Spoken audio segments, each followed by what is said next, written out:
Hello again and welcome to our podcast.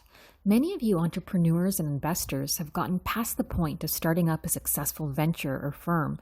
You've established your basic operations, hired staff, and figured out what service or product you need to offer. Perhaps the next most important step should be figuring out how to manage the growth you're about to experience or already experiencing. This is the place my brother, Ali Jamal, CEO of Stable Gold Hospitality, found himself in 10 years ago. Soon after, he read about the entrepreneurial operating system in a book called Traction by Gino Wickman. The next few years of growth saw some exciting turnaround. Stay tuned to hear how SGH operations went from organized chaos to a well-oiled machine of process, structure, and excellent communication.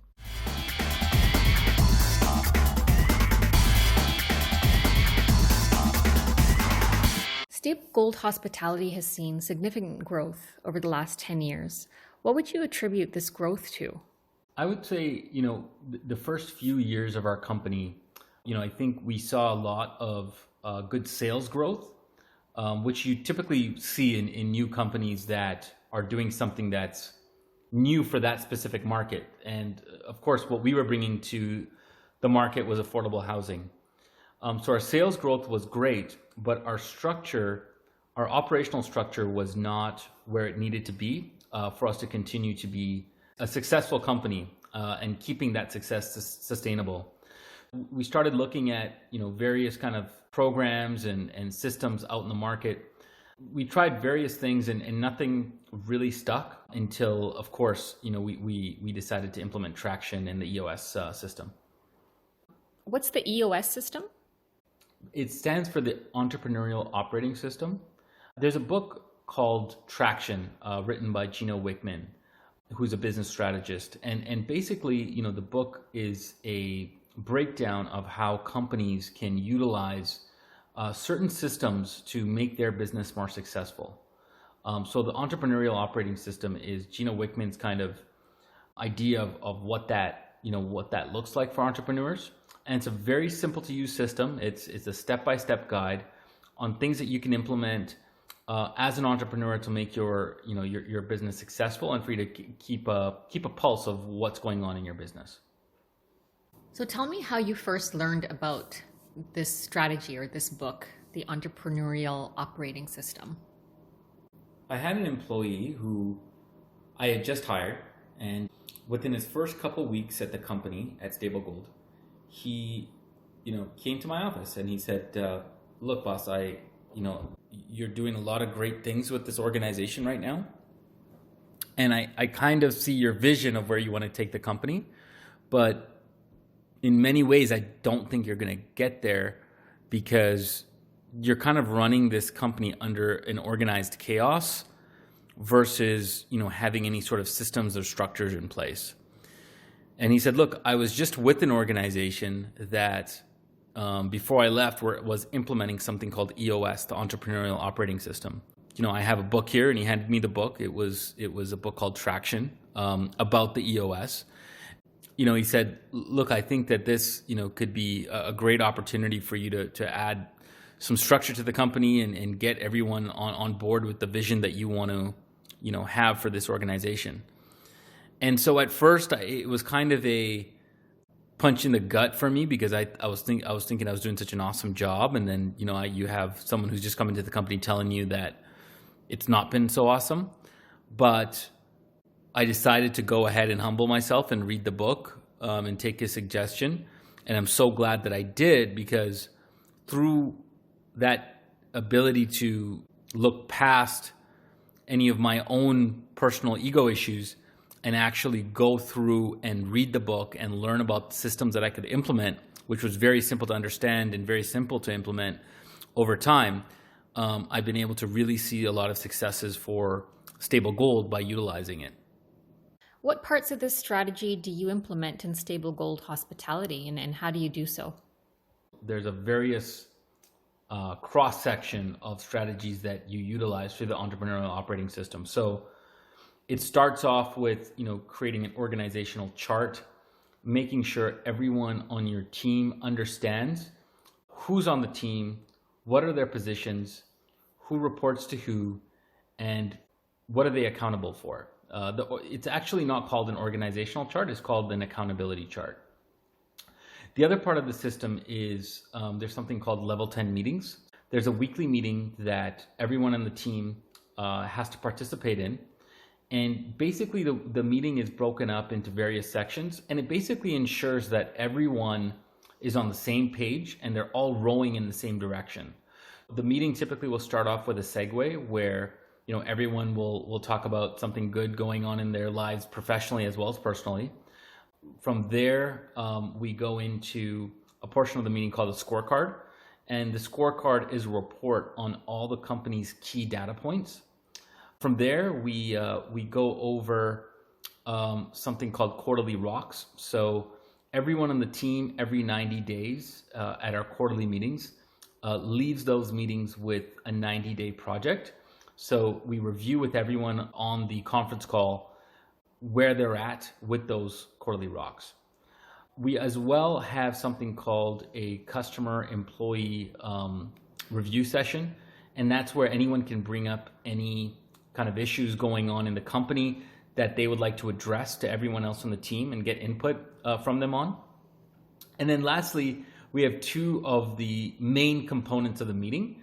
That is the to-do list as well as the issues list. So the to-do list is everyone on the weekly call is going to leave with 4 or 5 items that they have to accomplish by the next meeting. At this portion of the meeting, everyone kind of reports on whether they got this part of the job done or not. And then lastly, we have the issue list. And once again, everyone before the conference call has to send in issues that they need help with or issues that they would like to address with the team.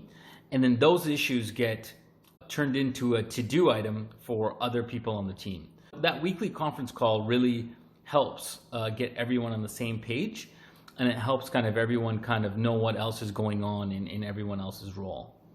The other component of the EOS process is an HR component, and it's making sure that we have the right people in the right seats at all times. So there's a system of interviewing, of weekly, quarterly, monthly meetings that you have with your team members as a manager, just to get a pulse on what's going right with their positions and what's going wrong. At the end of the day, if you don't have the right people in the right seats in your company, the system really helps you kind of sniff that out and then make changes accordingly. And then lastly, the traction component makes sure that you're putting all of this together, and throughout the year you are tracking things, measuring things, and making sure everyone is held accountable for the results of the organization. Okay, great.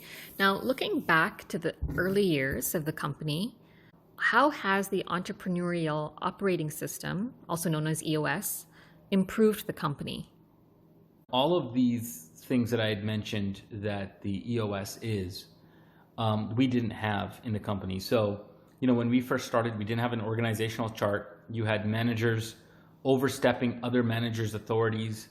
There were people working on multiple things, so there wasn't any direct accountability in specific functions of the company. We had no tracking system. So, that scorecard we talked about that we do in the weekly meeting, we didn't know really what our sales were on a weekly basis. We didn't know what our profit and loss was at the end of the quarter. We found that all out almost near the end of the year. So we were basically running in the dark as a team up until the end of the year when you start looking at the financials, which is obviously not the best way to run a business because you're running behind your data versus running ahead of your data. The Entrepreneurial Operating System really helped us implement structure, accountability, and once again, it helped us get the right people in the right seats, because what it did was it aligned our core vision and our core values. It enabled us to bring in people that matched our core values.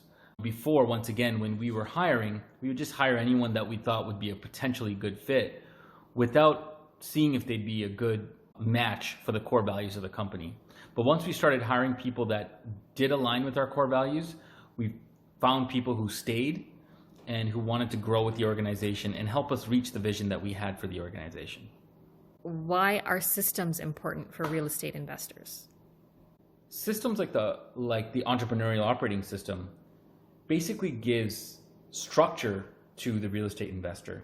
And it gives them the ability to delegate things that they're not good at to people that are. So, the EOS and other programs like that will help investors because it gives them a chance to work on their business versus in the business. As a real estate investor yourself, do you spend much time at the company running operations? I did initially when we were starting the company and probably for the first few years as we were building our structure. Over time, as the company has grown, the necessity for me to be managing day-to-day operations on the ground is less. And there's obviously less value in that for the company for me to be doing that. Now my time has more focused on managing the managers as well as creating a clear vision for the company and helping the company achieve that vision. And what tools have helped you do this along the way? EOS would be one of the biggest tools because once again, it helps me organize from having a vision to ensuring that we get the right people in the right seats in the company, to ensuring that we have the structures in place once we have the right people in the right seats, to keep them engaged, keep them accountable, and keep us all moving in the same direction. How effective is EOS if your operations team is not always on site and physically present in the same location? You can create a team and manage a team in this day and age any way that you want. You don't need to have your team members sitting around the table with you. You can create a team virtually and manage them virtually. You have programs online now where you can hire an assistant in India. You have various different contractors that you can call for assistance whenever you need them, whether it's an IT contractor or a construction crew. Building a team means something very different than it did, 20 or 30 years ago. EOS helps you through its structure and process ensure there's a constant flow of communication with your team members so there's no miscommunication and there's no quote-unquote mind reading. Are there any other business strategists you recommend other investors look into? Yeah, I would say, Brian Tracy is a great business strategist more from a motivational perspective, also sales strategy. The other ones could be, Zig Ziglar, also kind of business development, marketing and sales. Dave Ramsey as well, who's a strong business strategist as well as real estate investor. Excellent. Again, Ali, thank you for some great advice in introducing us to this simple and effective toolkit that we're hoping our listeners follow up on. You're welcome. Thanks for having me. I look forward to our next podcast.